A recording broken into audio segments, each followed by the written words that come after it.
to make sure, man, that this is always red. Is Okay. your and Okay. I'll check back here too, just in case for anything to Sure. crash or whatever. But it should be good. But just want to let you know that's how you know you're recording. And Okay. if you ever look over there and you don't see this little red dot, and that means we're not. I'm just gonna hit. Here is back up. But you're going, man. You don't have to start right now. But I just figured I'd get you guys set so you can get some of that game. I'll shut this too, man. I'll be right out here, man. If you need anything. Appreciate it. Thank No you. problem. Appreciate it. All right, all right. Welcome back to another installment of the 94 podcast. I'm joined here with my co-host Jim Bushy. I'm Brooke Edel. Happy holidays, Merry Christmas, Happy New Year, Happy Hanukkah, Happy Kwanzaa, all the holidays. Want to wish you a happy holiday season here from the 94 podcast, live from the CCX studios. How's it going, Jim? Happy playoffs. Happy playoffs. college playoffs. Love it. I'm so pumped right now, dude. I am doing great. How are you doing, Brooke? I'm doing phenomenal. Thank you for asking. Yeah, we had the college football playoff officially kick off this week. We got to see Notre Dame take care of Indiana. So, yeah, shout out to Marcus Freeman and the Fighting Irish advancing to the Sugar Bowl. And also just what a dominant, explosive performance by the Fighting Irish. Jumping out to an early lead and never looking back. Another score right now. We're keeping an eye on NFL action as well. A touchdown by the Kansas City Chiefs. Patrick Mahomes just runs it in. But yeah, there's a lot of action going on. You got the college football playoff. You got NFL leading into the playoffs for the NFL. A lot of teams fighting for the playoff lives. We got to see Thursday night action. We got to see the first ever free kick since 1976. So NFL history was witnessed on Thursday with Cameron Dicker being able to hit a 58-yarder. It looked like a kickoff, but it counted for 3. So weird. It was weird, right? There was a fair catch. There was a fair catch before as time expired, and the rules allow them to have that free kick after. But yeah, a lot going on in regards to this Saturday. We got college football playoff. We got SMU, Penn State right now. Last time we checked, Penn State was up 14-0. SMU was knocking on the door of Penn State, so it looks like SMU is going to be not going anywhere. And then Clemson versus Texas later on, and then we have Ohio State versus Tennessee at the Horseshoe. And then we got Kansas City and Houston already off to a quick start, and then Pittsburgh versus Baltimore, and then we still got more playoffs. We got the FCS, we got NDSU, North Dakota State, and South Dakota State battling off. It's 14-14 all tied right now. So Bison and the Jackrabbits, and then we got South Dakota representing the Midwest against Montana State later on. And then we also have more to talk about in the NFL in regards to the Kirk Cousins drama of the benching. Oh my goodness. That was wild. Like, I understand that he was not having the best of time. I understand the benching. Like, you gotta win your games. Like, you're at a point where you can still make the playoffs, but you need to win your games.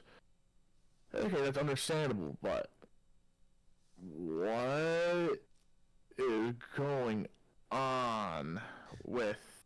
I thought he forgot how to play quarterback, and I know that Kirk Cousins has openly came out and said that he's not forgotten how to play quarterback, but he has had like 1 touchdown and like 9 interceptions in like the last 5 games, and yeah. I know they won on Monday night against Las Vegas, but it was not a convincing win to the point where Atlanta was like, we've seen enough. We need to move on, and we need to start Michael Penix Jr. effective immediately. The thing is, though, if they lost the game, I would have been like, understandable. They need to shake things up. But they won the game. That's the question. They won the game.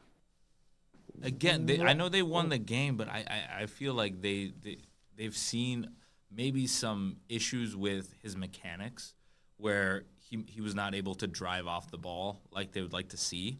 And Listen, they don't ask how, they ask how many. That's the same. They don't ask how, they ask how many. okay, when it comes back to it, is he was struggling going into that Monday night game, and I know that Raheem Morris was public in saying that he didn't want to bench him against Minnesota, and he was like, I'm gonna let him finish it out. So this benching was like it was on the horizon. Like he was definitely underperforming. And when Kirk Cousins got benched, I mean, I know I did talk about this like in previous conversations that we've had on the podcast on how long is this going to last, because I know that Atlanta wants to figure out what they have with Michael Penix Jr. And you knew that the fans and the locker room, especially, they're a bunch of young guys. So that was my kind of questioning of it. It was like, all right, you're bringing in Kirk Cousins, but how are you going to justify having a rookie quarterback on roster and you're not going to see what he has, especially when the quarterback that you paid, a lot of money, paid him big time. Like he got the 4-year, $180 million, and you're looking at it as like, all right, he's got guaranteed money that's already secured, and then now you're looking at the Falcons trying to maneuver, trying to avoid some of these bonuses that are coming up. I know that is like the speculation right now is that the Falcons are looking to free up some cap space by letting Kirk Cousins walk in the offseason. And I think we talked about this too in regards to like how that could be a very savvy move by Atlanta, by at least freeing it up, because you just don't want to be attached to a backup quarterback getting that much money. That's just too much money in regards to getting locked up with Kirk Cousins. Yeah. At the end of the day, I think the big loser is Kirk Cousins. Like, you leave Minnesota, like Minnesota straight up told you, hey, this is our plan. We're going to draft a quarterback. You're going to develop him, and then we're going to let you go. Atlanta, I think when he went to Atlanta, he was like, all right, I'm going to be the starter. I signed this big ticket. And then everyone, you go to anyone, like, what was this draft pick with Phoenix Jr.? And now we're seeing that, like, it was the same deal where he was just able to teach and mentor the next quarterback, and now you're done. And you're getting cut from team. So, I mean, Kirk Cousins, I like the guy. I didn't like the guy when he was playing his play style. I didn't like how he was too conservative, but he was very good at it. And you hate to see it. And I was thinking, like, if I go to Atlanta now, if I don't perform, I have to perform now because I get cut now. Doesn't matter what happens. Absolutely. Like, he was going into the season knowing that he was going to be on the hot seat. Like, the microscope was going to be on Kirk Cousins.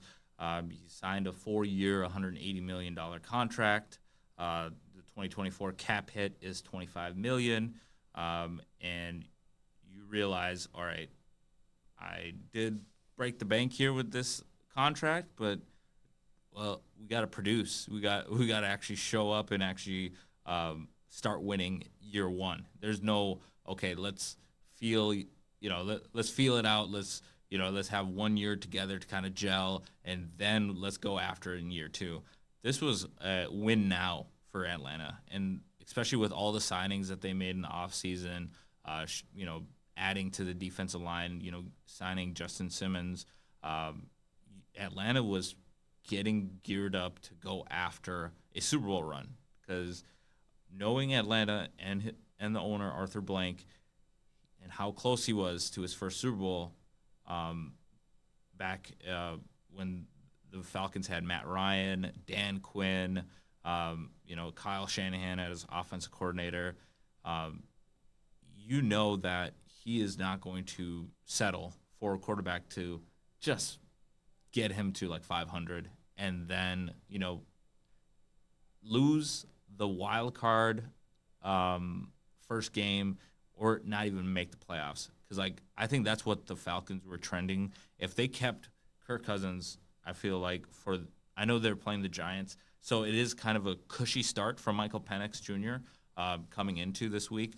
But I think you at least owe it to yourself, Atlanta, to see if Michael Penix, especially with the playbook, being able to expand the playbook, I think that was like the ultimate decision maker in regards to like being able to do a little bit more in this playbook, and I applaud them for actually making this difficult decision because it's not easy. It's not easy, like especially with Kirk Cousins and his ability to be a leader in that locker room, but then knowing that their plan for this year and they're sticking to the plan of going for the division this year.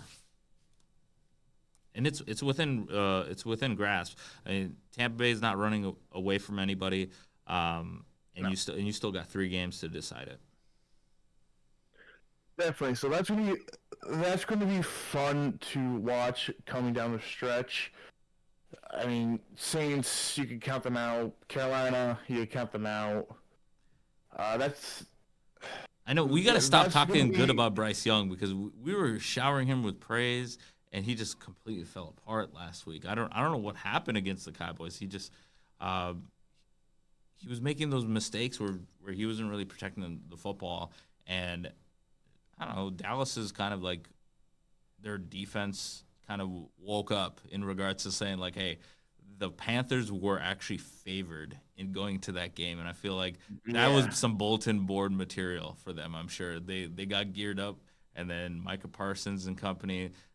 They were flying all across the field and making plays, and it's tough. The Panthers they got to figure out a way of consistency. But I still believe in Bryce Young. But I feel like we gave him so much credit like last week, and then just watching him kind of fall flat on his face was kind of tough to see. I'll give it. He's still a kid. He's still a sophomore year. He still has more learning to do. But to go from being terrible and losing games by 2 scores or more to taking the Super Bowl, defending Super Bowl champions to the end, to multiple games where you have the chance to win it. Right. You get a bad game. That's a bad game. Now, if it continues, I'm going to have to start retracting some of my statements saying he turned it around because you only get so many bad days. Like I understand. Like, hey, you're new to the league. You need some extra help, but this is. I mean, it hasn't helped that there's been a lot of injuries too. I mean, but injuries are kind of part of the game. But like, I know that.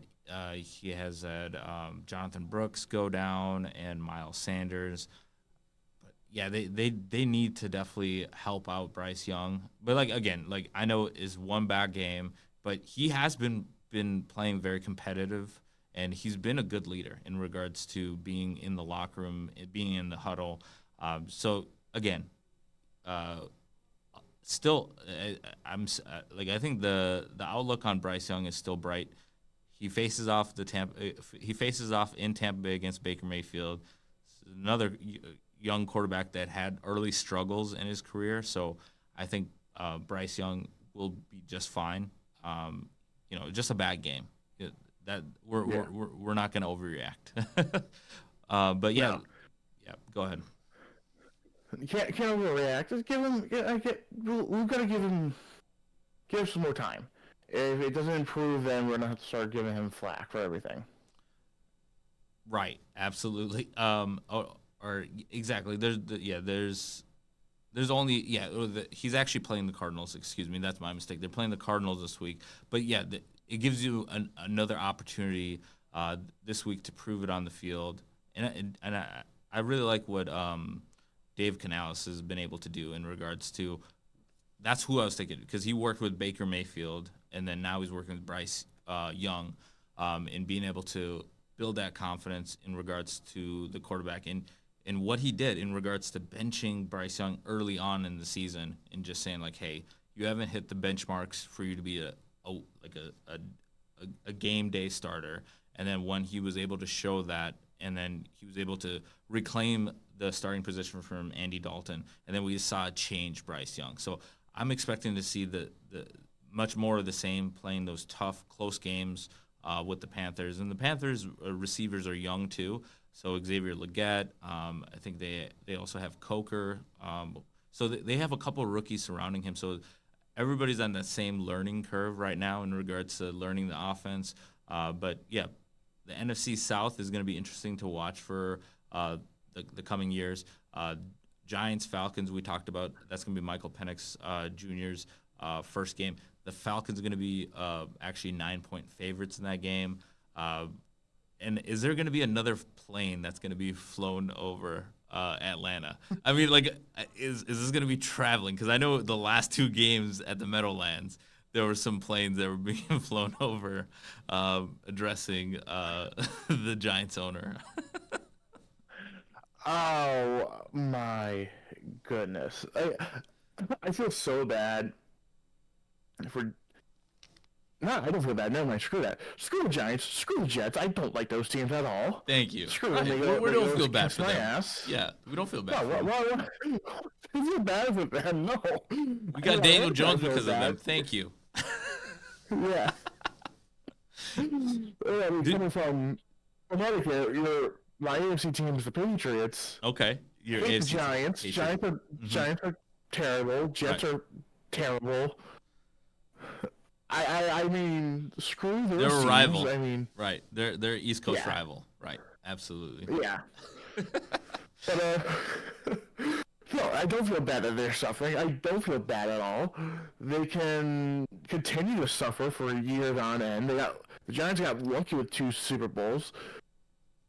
Aaron Rodgers is a shell of his old self. He's not that good. He gets a lump of coal. I mean, lump of coal, dude, go take that lump of coal and go get some more ayahuasca for all I care. I don't know. Right. He welcomes the darkness. Yes. Yeah. Okay. Okay. So we got some good games on the NFL slate. So we'll do a quick preview of a couple of these games. Patriots Bills. I mean, Drake May going up against the MVP. I mean, that's gonna be it. It's a divisional battle. I think this is gonna be a good test for Drake May going up against the Bills. I don't know, Bills have been giving up points, so this could be a shootout because I feel like the Bills, they just have the cheat code named Josh Allen, so that's gonna make it an uphill battle. Buffalo is 14-point favorites. I think Patriots, they're just you're playing with house money. You can go out there, shock the world, but no one's expecting the Patriots to go out there and do anything crazy. But if they can at least stay in the game, I think this would be a huge confidence builder for Drake May and the New England Patriots. Agreed. I mean, hey, you're coming with a quarterback who didn't even start the season, which was smart. He's been able to show you that he's able to make plays. He's still a rookie, so he makes those rookie mistakes. So it's not like he's the next Tom Brady coming in there. So it's house money. I can see them drafting an offensive lineman with their pick. Should be a high pick, anyways. But there's a bright side to it. Absolutely. No, definitely a bright side to that. And then also just taking a look at the noon games before we get into the afternoon games. Lions, Bears. Oh my, right. That's what the Lions fans are saying right now. It's like no more injuries because like they have a mash unit in regards to all the defensive stars, and they also lost Monty last week. But there was some good news for Detroit fans.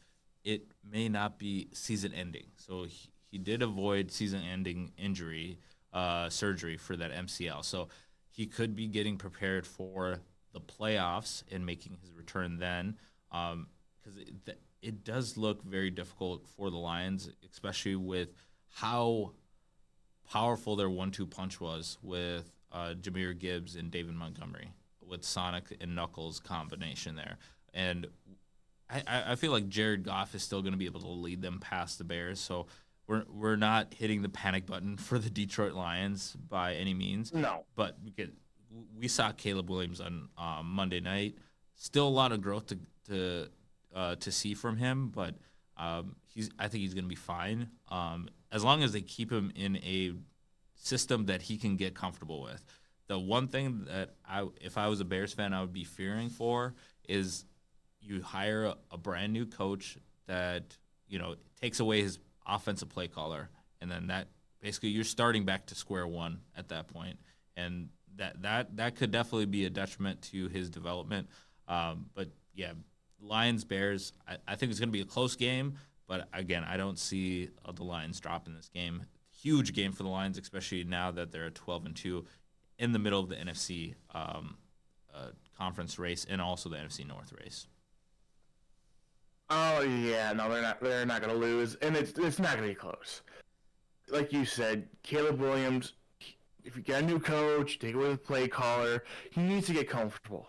He needs to be in a system where he gets familiar. You can't have turnover, screws. So look at Justin Fields. He had how many coordinators before he left? He had how many head coaches before he left? Things keep changing, and you can't get comfortable. If you can't get comfortable, you're going to keep making mistakes. So I think if I were the Bears, you keep the same play caller. You get a new coach, but you tell, hey, we need to get him going. We need to get him working. Please be on the same page so like he gets me going. Absolutely. But Detroit Lions by 3 scores. Okay. All right. So let's keep moving here on the noon games.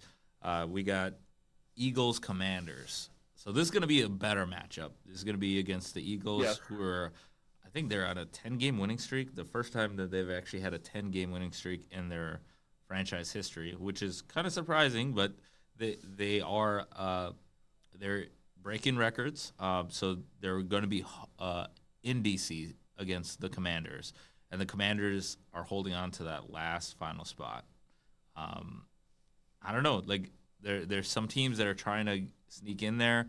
I know Cowboys. I mean, are they still alive? Are they alive in this race in regards to the wild card to catch the Commanders? I mean, they do have the head-to-head. I mean, that's all I can really see in regards to this game because like the NFC East is already wrapped up. Yeah, NFC East is already wrapped up. I mean, as a chance, but I mean, look at the teams you're going after. You need Washington to lose out. You need Seattle to lose out. Atlanta. Seattle lose out. Atlanta lose out. You need so many teams to lose out just to get that last Arizona spot. And then San Fran. Yeah, I mean Dallas has an uphill battle, just like the Bengals have an uphill battle to make the playoffs, but the Bengals are still breathing after the events on Thursday night. Yeah, I mean, they just need a lot of help and a lot of they need a lot of things to go right, and it's crunch time, and you don't want to have help. You're going to want to control your own destiny. And right now, those teams, all right, if you're not in the playoffs currently, you are not controlling your own destiny. Doesn't mean it won't happen. It can happen. But a lot of things need to happen. Absolutely. So yeah, the Commanders are in the catbird seat in the wild card position there for the NFC. What do you think? Do you think Saquon has a chance to catch Josh Allen in the MVP race? Does Saquon need to run for another 200-yard game, maybe multiple scores to kind of at least get back on the radar? Because I think Josh Allen is just building his lead right now for the MVP. Oh, 100%. It's Jimmy Josh Allen. I mean, look what he did against the Rams by himself, alone. No way. Like, I think the only way Saquon does it if he gets like 250 yards for the rest of every game for the rest of the season, multiple scores, throws for a touchdown, return a punt, and just does everything. It's going to be hard, but Josh Allen's going to be an MVP. I'm calling it right now. Okay, that's a safe pick. I would have to concur with that. But I think Saquon can make it interesting. At least maybe they could also vote him for Offensive Player of the Year. That's happened before in regards to like, yeah, we're gonna give him the MVP, Offensive Player of the Year. But again, that's for the NFL writers to look a little bit closer into. But like, again, Josh Allen, I think MVP, and more likely he's gonna win Offensive Player of the Year as well.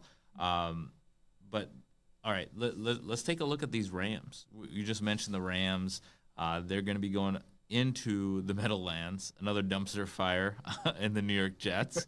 And it sounds like Garrett Wilson wants to get traded. He sounds like he's very upset with just the overall outcome of the season. And this was a full season with Aaron Rodgers, and it was kind of fantasized last season what the Jets season could have been if they had a healthy Aaron Rodgers. Well, now they got to figure that out. With Aaron Rodgers, they're a 4-10 football team going into Week 16. The Los Angeles Rams are 8-6 with a resurgent Matthew Stafford, Puka Nacua, Kyron Williams, and Cooper Kupp. And then also a great pass rush for the LA Rams. So this will be an interesting game just to see how this game kind of plays out, because the Jets have been kind of I know they've been a little bit more respectable on offense the last few weeks, but they still can't get the job done. I mean, I know last week they were able to beat Jacksonville, but like that was a battle of two teams that are just playing for next year. But now that you actually have a team that's actually trying to get into the playoffs, I expect the Rams to control this game from start to finish. And just going back to the Garrett Wilson thing quickly, like Sure. you had your core guy you played with for so long, and he's first of all he misses mandatory camp to go to Egypt. He can go to Egypt anytime he wants after the season. Yeah. So just by doing that, Rodgers said, "Screw you. This team doesn't mean anything to me. I'm gonna waltz in. I'm just that good." And look what happens. He waltz in and he is not doing good. The defense is doing good. Then you have all the drama surrounding him and the coaching staff, and the head coach is fired after week 4 in London. Right. After they lose to the Vikings. Right.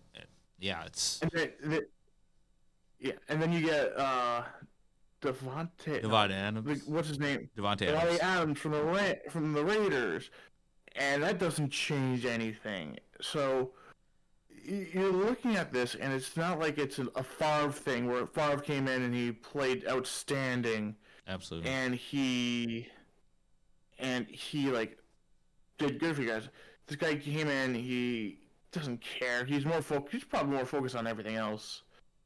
So I mean, yeah, you had this high expectation, and the guy who you wanted to go play with decided to screw around in the off season, didn't take things seriously, and didn't care about the team.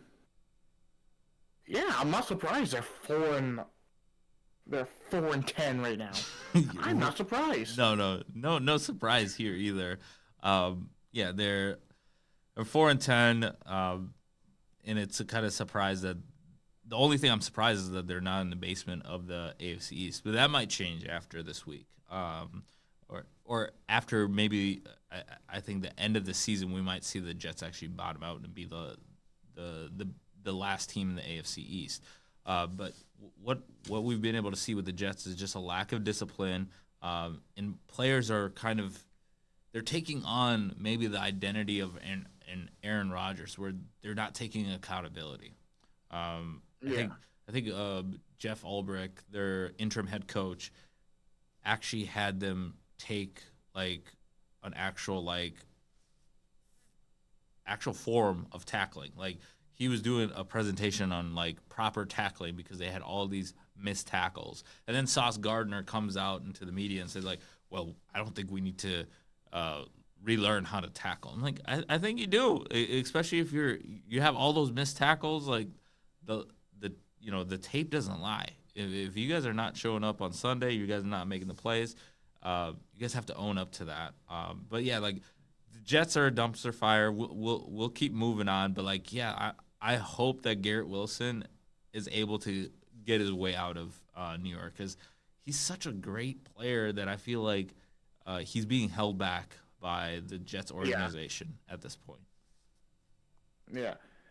Yeah, and going to the Rams, I mean, I'm glad to see them resurging. Matt Stafford, again, watch him growing up on terrible Detroit teams, great quarterback. It was great to see him go play, great to see him get his ring. And just like I said prior, to see both organizations doing good, both quarterbacks, Jared Goff and Stafford, doing good. Yes. No one lost that trade. No, that was a win-win. Yep. Absolutely. And yeah, Matthew Stafford is having a decent year for him. He's coming into this game with 19 touchdowns, 7 interceptions. You obviously want to keep those interceptions low, but also now that he has Puka Nacua and Cooper Kupp back healthy, this will definitely be a fun stretch to see how the Rams are able to finish out the rest of the season. They do have the lead right now, I believe, in the NFC West, if I'm not mistaken. Let's take a look at the NFC West. Yep. So they sit at 8-6. They do have Seattle right on their heels. Seattle will be taking on the Minnesota Vikings. And then we talked about Arizona. Arizona is going to be taking on the Carolina Panthers. And then we got the 49ers taking on the Miami Dolphins. So all these teams in the mix. So it's a log jam in the NFC West. One team that I want to just count out right now is probably San Francisco. I feel like San Francisco, that was kind of like a bullet to their chances last week when they lost to Los Angeles and they had a player quit. So I feel like that locker room is kind of like in a disarray. Arizona, they just can't win those tough games. And then Seattle, I feel like they might try to sneak around and try to win the division. They do have one more game against the Rams, but I got the Rams winning this division because I feel like the Rams just have what it takes to kind of close things out for the NFC West. Oh, 100%. I think the Rams have the best shot of coming out of the West, getting that last playoff spot. San Fran, we talk about how great they are. Purdy, he's on his last year of his rookie deal. Now they got to pay him. And yeah, I understand injuries didn't happen. The guy literally quits on you. You hate to see it as a 49ers fan. Absolutely. But, I mean, Seattle, they're a tough team, but it depends on who shows up that game. Arizona, I was actually high on, like, just how they played. I still want to see them make it in over the Rams, but I think the Rams have, like, the best chance of coming out of that division. Yeah, that's... Absolutely, yeah. 49ers kind of in a tough situation with Brock Purdy. They got to pay him, so the Super Bowl window is probably going to get slammed shut. If they go through with that, they're trying to at least scrap for whatever is available in regards to keeping their stars, with Fred Warner, in regards to, being able to keep the core. Because I know there was some kind of there was a little drama heading into the season for the 49ers with Brandon Ayuk wanting to be traded and saying that, he was not involved enough in the offense. But again, with the NFC West, Seattle is, I feel like they are going to be a team to watch for next year. I feel like this year they It ran its course. I mean, you get injuries with Kenneth Walker and also Geno Smith last week when they were trying to win a tough game against Green Bay, and they end up losing, and at the same time the Rams, they take over or overcome the Seattle Seahawks at 8-6. Tough game for Seattle coming up against the Vikings. I know the Vikings are going to be going on the road, but the Vikings are coming off what now is a 7-game winning streak at this point. Yeah.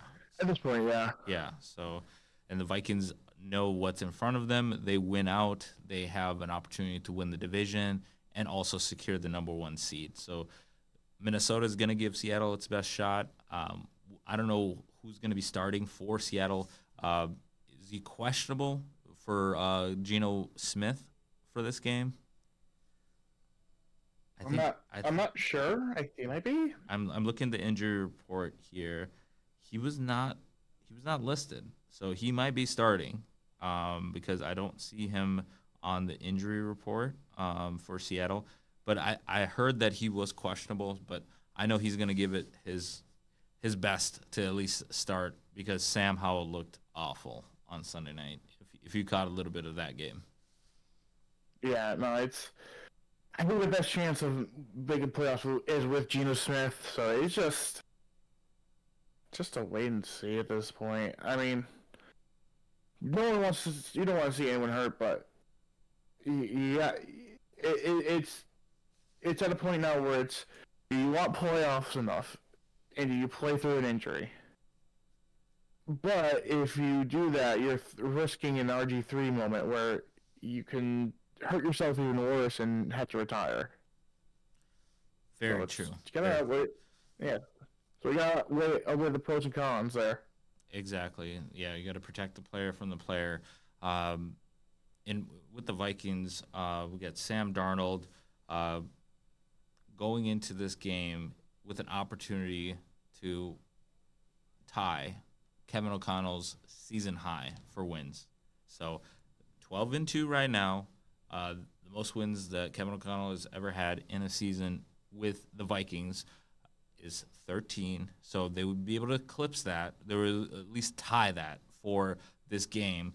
But I really like what I'm seeing from what Sam Darnold's been able to do and being able to spread the football around and then also avoid those major turnovers. I know he did throw an interception last week, but it was more like a punt in regards to it was fourth and goal. Like you had to at least make a play, throw the ball up there, see if there is going to be somebody that can make a play or if there's going to be pass interference. It didn't come back and bite us in regards to the Vikings' hopes of winning the game. And also what we're also seeing with Sam Darnold is being able to spread the ball, getting Jordan Addison involved. When Justin Jefferson is, bracketed, being able to find T.J. Hawkinson.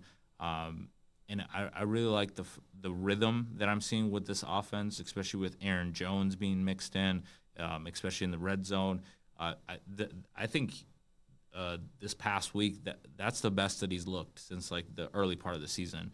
He really had a burst going through those holes and being able to find the running lanes. And I feel like he's running with a little bit more swagger, knowing that this is his role on this team as RB1. Like no one's going to take that away from him, and I hope that he has put those fumbling problems behind him because the Vikings definitely need him to make a significant push in the deep run in the playoffs because what Aaron Jones is able to do is really keep defenses honest, and also the offensive line. If we can stay healthy with Brian O'Neill, I know Brian O'Neill had to walk off before halftime. I know he took a shot to the leg, and then we just don't know in regards to. But he's a Pro Bowl level offensive lineman, and then you want to be able to keep as many people healthy and just survive until you get to the playoffs. And then once you get to the playoffs, it's just like, all right, you just want to keep as many healthy bodies ready to go for war. So I think right now what we're seeing with the Vikings, we got a couple guys that are going to be on. They're going to be actually out for the game against Seattle. It's going to be Jalen Redmond. That's a huge blow, and he's been able to disrupt up front. Somebody that was kind of like a surprise to land on the injury report is Harrison Smith. He's questionable coming up. And then I know C.J. Ham is another questionable. And we also saw that Fabian Moreau is out. So, again, very thin on the cornerbacks. So that could be definitely a challenge, especially going up against Seattle with Jackson Smith and Jigba and DK Metcalf and Tyler Lockett. And they do have a good wide receiver core. So that's something to definitely look into this matchup. And then still waiting on Ivan Pace Jr. to come back from his stint on the injury report. But still, winnable game for Minnesota. I'm not trying to be down on the Vikings here, but I know in the Starbucks capital of the world, the Vikings haven't fared too well on their trips to Seattle. Yeah. What are your thoughts on Vikings in Seattle? It's a game you just gotta keep the momentum going. You gotta keep, even if you lose this game, like they already clinched playoffs, but you need to keep the good momentum going. So no matter what, you gotta make the plays count. You gotta make sure everything is still rolling at 100%. There's no plays off here. It's not week 18 where you're locked in for the number 1 seed in the division or even in the conference. There's no safety net because right now we're playing probably the NFC South team. So you're either playing Tampa or you're playing the Rams. Yeah, they have bad record. They're not the best records, but they're still good enough to make the playoffs. They're not just gonna sit there and lie down and have everything happen. So you need to come in. You need to have good offense going, a good defense going, keep the mojo going, and stop the deep balls. Jeez, how many times have we got burned for that? A lot of big plays have been given up. That's very true. That's been kind of like all season, just giving up those deep balls, or there's going to be pass interference being called on those deep balls, contesting. But that's been kind of like the book on this defense is like you got to take a big play shot to kind of keep them on their heels.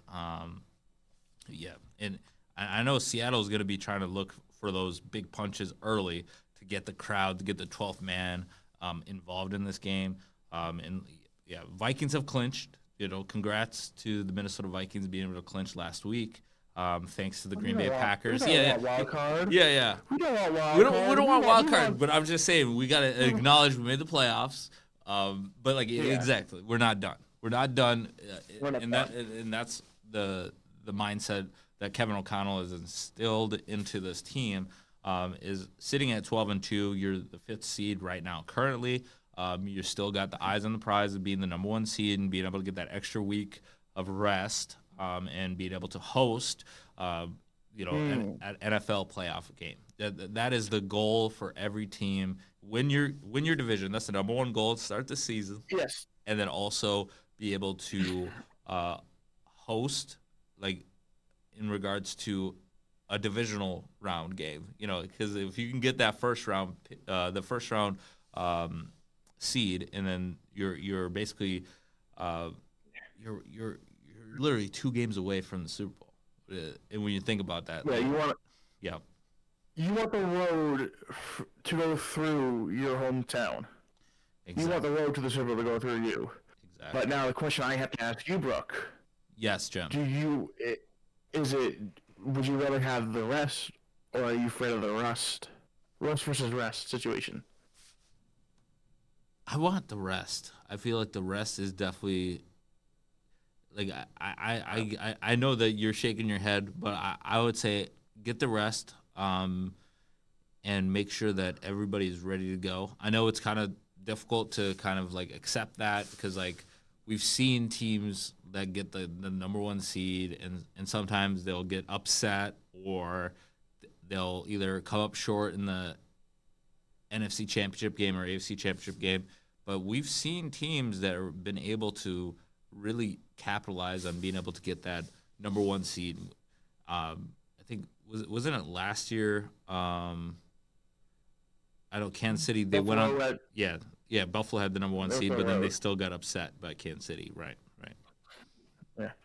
See, that's where it's like I've seen it multiple times in multiple sports where you have the rest versus rust situation. Sometimes it works, yes, but you go into the playoffs, you are on a momentum roll. You keep playing, you keep running. Oh my God, a good example. Good example. I'm gonna shift this to hockey just for Sure. this example. So just bear with me. Go for it. Last year, the Florida Panthers, they won the Stanley Cup. Let's go 2 years ago. 2 years back. Okay. They were on this momentum roll. They come in, they play 7 games first round. They had 1 day off. They come back the next round. Six games with multiple games going to multiple overtimes. I think one game started at 7 o'clock Eastern time. It didn't get done till 2 o'clock in the damn morning, and you bet your ass I was watching every single second of that. That was an intense playoff. Yeah. They continue on. They go to the conference. They go to the conference finals. They sweep. They sweep the team. They have 5, 6, 7 games rest. They go play Vegas. Oh yeah. And they laid an egg. They won 1 game. Yep. They laid an egg. 5. Yep. So if Vegas went out early or they played more games, they were able to keep the momentum going, I'm pretty sure they would have been 7-game series. It would have been perfect. But I want to keep the mojo rolling, and I want to keep playing. Okay. You like, and I'm not surprised that you said that because in regards to like your early comment of being able to keep that mojo going for the Vikings and all, and seeing like the team actually stay in sync, being able to stay on schedule. I think this offense, as long as they're able to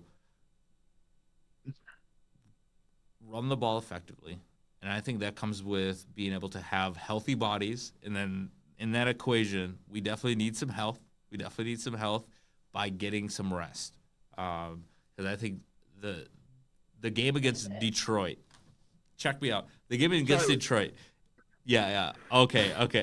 So I know you're. I was because I was watching the game. You're watching the game. Gotcha. You're watching the game. Gotcha. Yeah. Travis Kelce did something, right? No, they showed Taylor Swift. Oh, they showed Taylor Swift. Okay. No, continue. Okay. But like, when you're thinking about what you want to do in regards to being able to run the ball, you need rest. And Detroit for Minnesota, Week 18, we know that's going to be a bloodbath.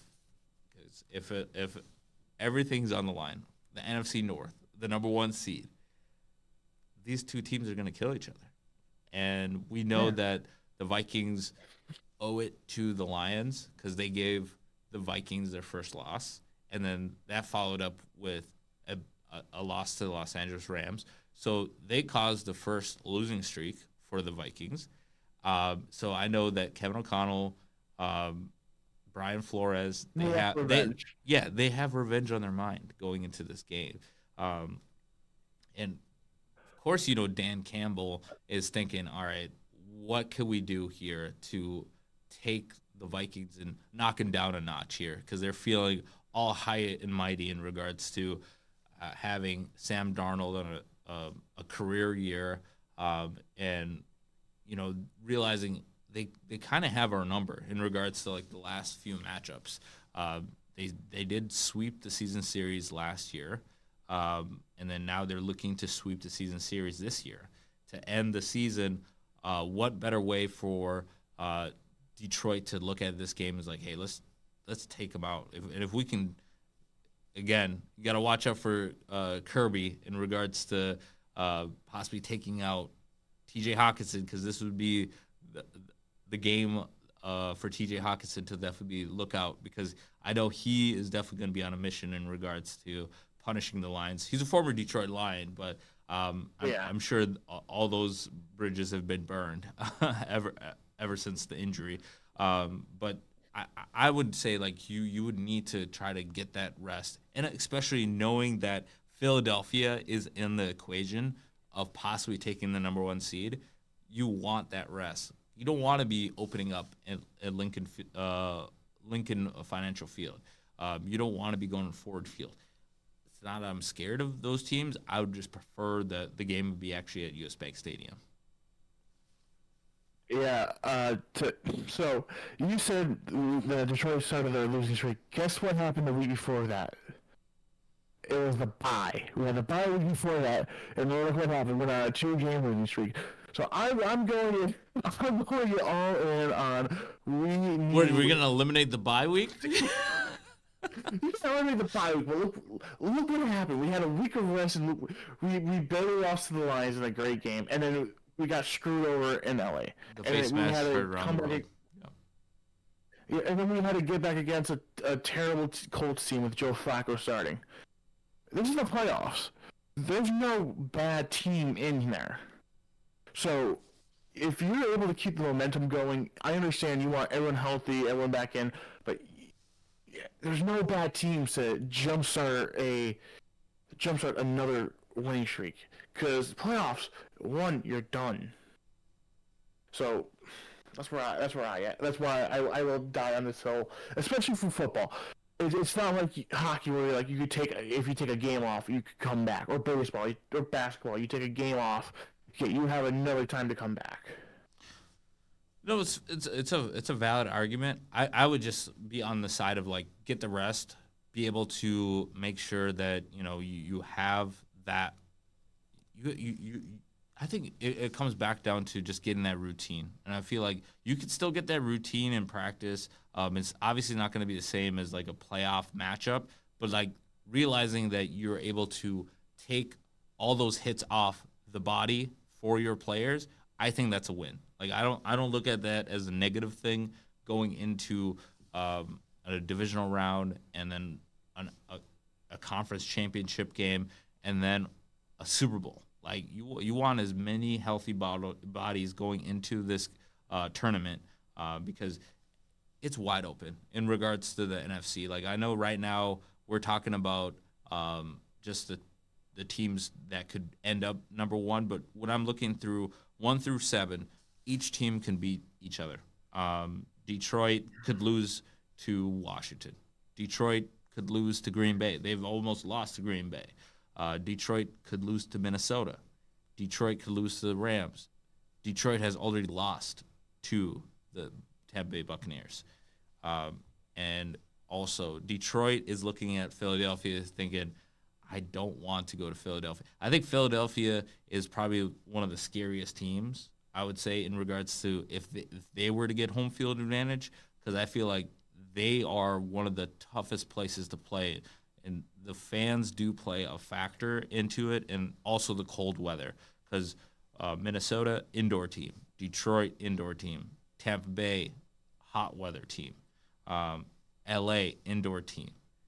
Green Bay is probably the only team that it doesn't matter where they play, because they're used to the elements.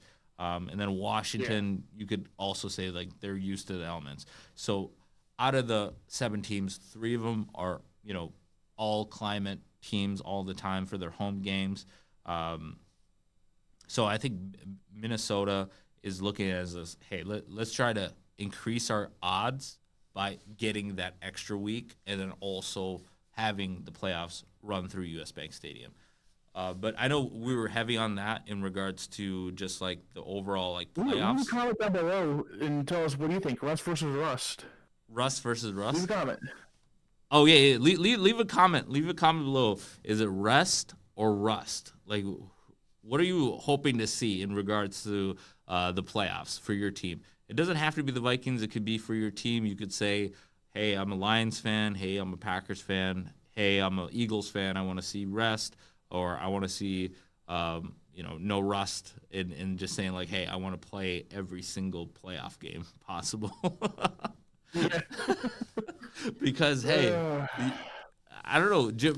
What do you think in regards to how the Vikings would navigate if they were to win the number one seed? Do you think this would be a benefit, or are you kind of just saying like they should automatically like try to tank one of these games coming up? Like, do they lose to Green Bay and be like, all right, we're just gonna rest going into Week 18, and then not have to worry about possibly injuring our players? You gotta play them at least the first half. Like you play fully against Seattle. And depending on how the Green Bay game goes, you play 3 of the 4 quarters and you start getting rest, and then you go into Detroit. And depending on what everything looks like, you either play them all for the full game or you play for at least 3 quarters. You just gotta keep the routine going. Okay. Okay. I follow that. I follow that. At least get the routine going. And we're just talking about some playoff implications that haven't even been, like, I guess, like, confirmed. Because, again, Vikings still got to play Seattle, still got to play Green Bay. And what happens in those two games might predicate what happens Week 18, where Week 18, you might treat it like a preseason game. You might give Sam Darnold and the offense and the defense maybe, like, a few series in the first half. And then once you've seen enough, then you may want to pull them before any injuries, or I guess you just want to avoid any like situation in a meaningless game, especially if the seeding is already locked up. You might as well just go ahead, take them out after you've seen a little bit of game film in regards to like being able to execute in a game day situation. And then also what I'm realizing right now is the Packers are still in the race for this NFC North. Isn't it kind of crazy to think about that? Like, are they I don't think there's enough games left for them to get the North. Playoffs, yes. North, no. North? Okay, they hold on. Let me. They would need both Minnesota and Detroit to lose out, and they would need to win out. Okay, because they're at 10-4. So I was like, I mean, there's still three yeah, games. Yeah, they're at 10-4. 10-4. Yeah, so they're still alive. They're like barely breathing. Alive, but Yeah, barely breathing. Yeah. I mean, look, you have Minnesota 12-2. You have Detroit 12-2. 12-2. 12-2 Detroit. You have Minnesota 12-2. You have the Packers 10-4. They're they would need both the Vikings and Detroit to lose out. Okay. So I don't see Detroit losing out. I don't see the Vikings Detroit's losing not out. going to lose out. I think they take care of the Bears. Minnesota, they shouldn't lose out. I mean, they got Seattle. They should win this game. I'm saying this right now. They should win this game, and then they do play Green Bay. So Green Bay would actually have at least an opportunity against Minnesota to at least force one of those losses. Yeah. But yeah, I know it's a long shot, but like unlikely for Green Bay. Green Bay's more likely going to be a wild card opening up either. All right, so let's talk about Green Bay as a wild card in regards to what we could see them doing, because a lot of people are just they're not giving a lot of love to the Vikings. Or I know like ever since all the injuries kind of happened all at once for the Detroit Lions, everybody's looking at Green Bay as the best team in the NFC North, which I feel like it is disrespectful. And what have the Packers done in regards to? I know that they had recent success, but that was last year. This year, they haven't beat the Vikings and they haven't beat the Lions. How are they better team than the Vikings or the Lions? I don't. It's tough because like the record shows what the record shows. Yeah, they look good the eye test, but your record's your record. That's true. That's true. You're 10-4. You haven't clinched the playoffs yet. And right now, if the season was to end today, they would be in the playoffs. They would be in the playoffs, and Green Bay would be going to Philadelphia. That would be an interesting matchup. Because rematch of week 1. week 1, yep. You're not on a soccer turf. You're on a football field. You can actually get good grippage on your grippage for running and all that stuff. So that's be a bit really big. Absolutely right. Yeah, that would definitely switch everything up in regards to what we would see in regards to that matchup. I think Green Bay is the 6th seed, so yeah, they would match up against. Excuse me, it would be actually Tampa Bay. They'd be playing Tampa Bay, which is not an easy place to play in regards to having to go down to Tampa, and then Philly would be actually match up with Washington. Excuse me on that. That was my mistake on that. But yeah, that would definitely switch things up in regards to like no longer having. If Green Bay was to fall back into the 7th seed, they would not have to be dealing with the terrible turf that was in Brazil. If they were to pull Philadelphia for their week 1 playoff matchup. Okay, so let's look at the rest of the NFL matchups for this week. I know we talked a lot of heavy NFL playoff, but what we're seeing right now is the current game right now is Kansas City is leading Houston 14-10, but Houston is driving. What storyline are you watching in the AFC? I mean,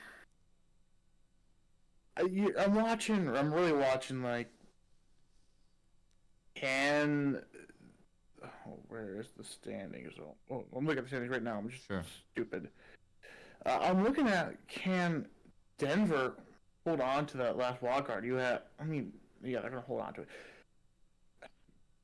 Can Cincinnati make a run? Like, 3 games left. They have to win out. You need both Indy and Denver to lose out, or the Chargers to lose out. So it's not like you're sitting there the whole time. Right. So it's going to be fun. It's the race for the 1 and 2 seed with KC and Buffalo. Again, that's going to be interesting to watch. Absolutely, because right now Kansas City is 13-1, league best record. But Buffalo did give them that loss, so Buffalo is still alive. Especially if Houston is able to pull off the upset, and be able to shock the world here and take care of business on the road at Arrowhead. But there's already 4 teams locked in the AFC, so they're really only battling for 3 spots: Baltimore, LA, Denver, and we've already seen Denver lose to LA to start this week of NFL action, and then you have the Colts, and we talked about the Colts. The Colts I think they're a lame duck team. They're just kind of in the way. They're in the log jam for the AFC regardless. But Miami, more likely, they kind of lost their opportunity, I think, with the loss to Houston last week. I don't see them coming back. But Cincinnati, I think, is probably the one team where if you're looking for maybe a little bit of a shakeup in this AFC playoff picture, it would be Cincinnati running the table. And either Denver, LA looks good. I feel like LA, I feel confident enough that they're going to hold on. Baltimore, I think they're going to hold on too but I don't know. Denver kind of gives me some question marks though. Like they were supposed to win this past week, and then they would have clinched everything, and then there would have been no conversation here. Yeah. Oh. That's why we like sports. Yes. You should win this game. You should have won that game. You should have won X, Y, and Z game. But you didn't. And now you have to go and now have to win now. You have to do all this other stuff. So that's just what it is. I mean, you gotta win your damn games. If you don't win your damn games, you're gonna lose your damn games. You're gonna get eliminated. Right. It's simple enough. Right. Win your damn games. I love it. Okay. Quick update here in regards to what we're seeing here. I know some NBA notes. Congratulations to the Milwaukee Bucks winning the NBA Cup. Giannis Antetokounmpo and Damian Lillard were able to lead the Milwaukee Bucks with Chris Middleton. That's what I think about the. That's what I think about the playoff, the in-season tournament. It's so. I was even at work talking to the sports guys, and they're like, they played in a tournament that didn't count towards the season for a championship that you get money for. They get $500K. That's huge for these. For these Oh, players yeah, that are millionaires. like the end of the bench. The end of the bench. I mean, not for Giannis. I mean, I'm sure Giannis is paid very well by Nike and all his sponsors, but I'm talking about like the guys that are making like league minimum or veterans minimum, and this $500K is gonna almost, just it's gonna be a huge hit for them. Like they're gonna be like, all right, like this was worth it for me in regards to being able to just earn that extra cash that otherwise they would not be able to get their hands on. So I see it from that perspective, and then also I know that it's just in year 2. I'm not the biggest fan of it either, but it's just something that we could talk about. It's this whole like, oh, we're trying to make the season more entertaining. We want our players to try in the regular season. The fans don't care. I'm pretty sure the fans. I can't speak for everyone. I don't know. Some people may like it. I'm pretty sure the fans don't care. Please comment if you care or do not care. If you care about the NBA Cup. Yes. If you sit down and think about it, like you're playing in a tournament that means nothing but to the players who make a league minimum. Your star players, they don't care. And these games don't count towards the season, so you're playing an extra game for no reason. Like it doesn't guarantee you a shot in the play-in. It doesn't guarantee you in everything. So it doesn't matter, man. These games don't matter. Okay, all right. But I just wanted to highlight this in regards to I know there's 2 superstars each making $48 million per season. But there was a player, Jackson Jr., Andre Jackson Jr., he's making the second lowest earner on the Milwaukee Bucks with a salary of $1.8 million this season. Today, he won the $500K. Well, I know there's a couple other bonuses included in regards to the wins. So in one game, Andre Jackson Jr. got a 27% raise this season. So the NBA Cup does make some dreams come true. So I just wanted to at least. Game, though. What's that? It's a one game bump. It's not like it's like it goes here, just one time. Okay, it's one time, but like I think that's gonna be huge in regards to him being able to at least put that on his resume. That's a resume builder in regards to him being an NBA player. Like he was part of an actual NBA Cup championship team. There's gonna be a banner. Hate it or love it, there's gonna be a banner that the Milwaukee Bucks are gonna put up. That's like putting up a banner saying we won a tournament, but we didn't win a championship. So stupid. They did get hardware though. They did get hardware. They did get the NBA Cup. That is their championship. Is that the in season? And I know it's just something that's hard to grasp right now because it's so brand new. but it's an in-season championship. It's not the ultimate prize, but it is just like, oh, you won like the Commissioner's Cup, or you won the Champions Cup. Like the Premier League does it in regards to some trophies that they like always present in season. But again, that's just something we want to talk about. The Timberwolves, they are looking really, really lost. They had Karl Anthony Towns back in town this week. They took a beating against the New York Knicks. Karl Anthony Towns is looking like potentially an MVP candidate. He got 22 rebounds, 32 points, and he looked dominant in regards to his new role with the New York Knicks. That trade looks really bad right now for the Minnesota Timberwolves, and they're trying to figure out their identity, and that's something that Anthony Edwards has come out and said, like, they don't really have an identity right now. All they're doing right now is just shooting shots and not really forming any type of, chemistry in regards to running their offense. Their offense is looking very, very, very mundane, and their defensive effort was really poor. That's just my notes on the Timberwolves. I don't want to go on and on. The Timberwolves do play later today against the Golden State Warriors. They're 14-12. We hope going into the new year, the Timberwolves are able to gain that identity because this is not the same team that made it to the Western Conference Finals with at least a heartbeat on defense, and I think that's going to be what's going to help them kind of shift the tide. But yeah, enough about the Timberwolves. I know that it can get kind of like rinse and repeat in regards to talking about the Wolves right now. But yeah, in regards to the NBA Cup, I know you're not a fan, but do you think the NHL would ever do anything similar to it? Let's talk about hockey. Let's talk about hockey now. No. They even said, the commissioner even said, we don't need an in-season tournament to make our season better. I think what they're doing, they're doing what the fans actually want, which is it's like the best on best, nation versus nation versus nation versus nation. So that's what hockey's doing. That's the best thing that is out there.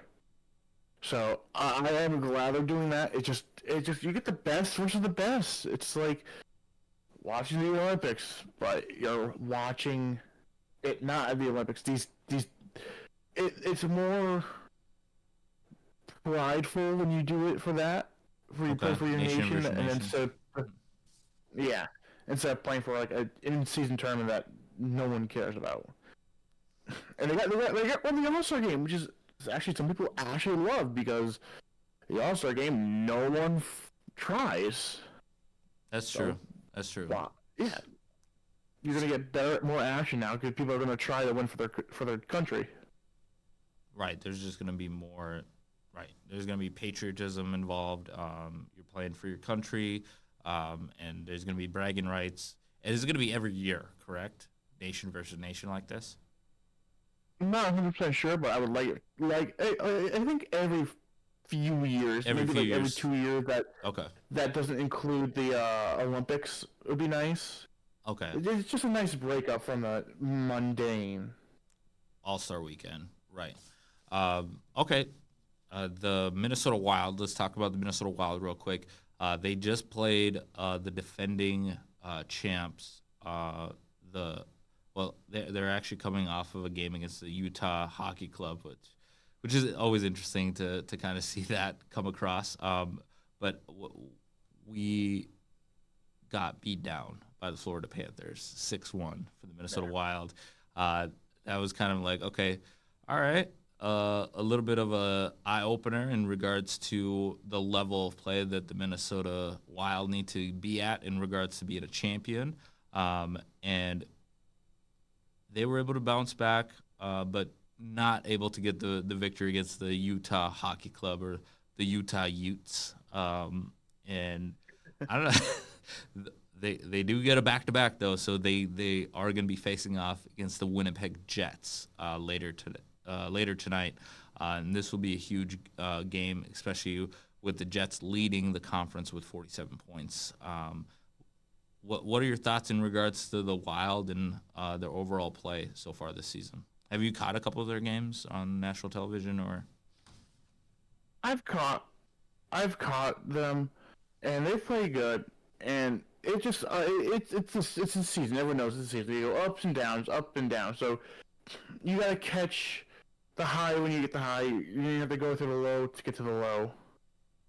So and they're playing good for what they have. The goaltending is good. Flurries last year. So it's good. It's good. I think they're going to make the playoffs again. So hopefully this year they can go further. But they've been playing good. Absolutely, yeah. Seeing Fleury is going to be his last season, but then also having, I think they're Gustavus. Like he's got 14 wins, so he's leading the way. But it's nice to have they got like a trio of goalies right now. But what the Wild are being able to do in regards to just staying consistent, and then also, if they can get off the losing streak this week, I think that would be a huge bump to them. But like in regards to like overall play, they've been really consistent, being able to just I guess some minor things in regards to is just the penalty kill. I think that might be something that they might want to work on a little bit more in regards to being able to get more penalty kills just to limit those chances of this giving up those extra goals that sometimes can shift the game. But in short, the Wild probably the second best team in Minnesota right now to the Minnesota Vikings with their overall play and then also like the projections for the rest of the season. Okay, so let's take a look at the current scoreboard. Penn State 31, SMU 3. Yikes. Yeah, I mean, listen. As much as I want the SMU to win it, they were not going to win it. It would have been fun to see, but it is. I mean, Penn State, they're just that good. Some redemption for the Big Ten, especially after last night, to see Penn State be able to take care of business. I know the home teams are undefeated so far, and it looks like that's going to stay the same. But Clemson, Texas, another good game to look forward to. And then also we mentioned at the top Tennessee, Ohio State. So, and then we got already Notre Dame and Georgia in the Sugar Bowl. Are you going to be making any travel arrangements to New Orleans? I would love to, but I need to save some PTO. But I mean, hey, maybe Final Four, maybe for basketball. That would be fun. Yeah, that would be fun to go see. Oh, absolutely. Final Four, San Antonio this year. That would be really cool. Ooh. That would be really cool to check out the Final Four. Final Four is always just a cool event to kind of just see all the fan bases coming into town. So that absolutely, yeah, definitely. Final Four could be a station stop for the 94 podcast. I'm definitely up for it. Oh yeah. All right. All right. Cool. All right. We're winding down here. Just wanted to, I guess, any fun stories that you wanted to. I guess the holidays coming up. Do you have any fun stories? Any fun holiday stories you want to share? Nothing that we can say on the podcast. Nothing. We can take off the podcast. Yep. No, but like other than that, I mean, hey, I just want to say, I don't know if you saw this in the news. What happened in Germany? My heart goes out to everyone involved there. Hopefully, everyone's okay. It's sad to see what happens, but you just can't let that ruin everything and change your perspective. But hopefully, everyone's okay. Yeah, in all seriousness, yeah, definitely want to hope everybody's okay. Over like 200 people were injured. 5 people lost their lives. I know more details are coming out, but yeah, definitely want to keep everybody accountable that was responsible for these, terrorist attacks. Just awful in regards to these people were just innocently just out, minding their own business on, the holiday season, and this all occurred. So yeah, we definitely wish the best to all who were affected in Germany in regards to this attack. Yeah, Yep. absolutely. Yeah, definitely want to end on a positive note. I definitely wanted to thank, in regards to, we just had the holiday Christmas party. We had a great time in regards to just spending time with coworkers and just having conversations and learning about people and like their family traditions. No, it's really cool to kind of just take this time to really love on each other, and be able to really understand the real reason for this holiday, and be able to spend time with your loved ones, and just take time to reflect on your year, because 2024 was a year of growth, here at the podcast, a year of achievement, year of great pride and accomplishments. So definitely so happy to be here on the 94 podcast here at the CCX studios, and definitely want to wish you and yours a happy holiday season, and we would love to be welcomed back to 2025 and be able to spend some more memories with you and your family at home here on the 94 podcast. Any final words that you want to share, Jim? Justin Giants stink. Never be a fan of them. Not sorry. And Skull, right? Yeah, Skull Vikings. Go. Skull, baby. Huge finish coming up. So yeah, definitely enjoy the games, win your damn games. And we're coming out with some merchandise, so definitely be on the lookout. We're gonna be updating that on the YouTube channel, and also on Instagram. Follow us on Instagram as well. You can follow us at the Free Minded and at Bushweiser Light. Also on Twitter at Idil Brook and at Bushweiser. So make sure to stay connected, and you guys enjoy the holiday season, and Happy New Year, Happy Holidays, Merry Christmas, Happy Hanukkah, Happy Kwanzaa.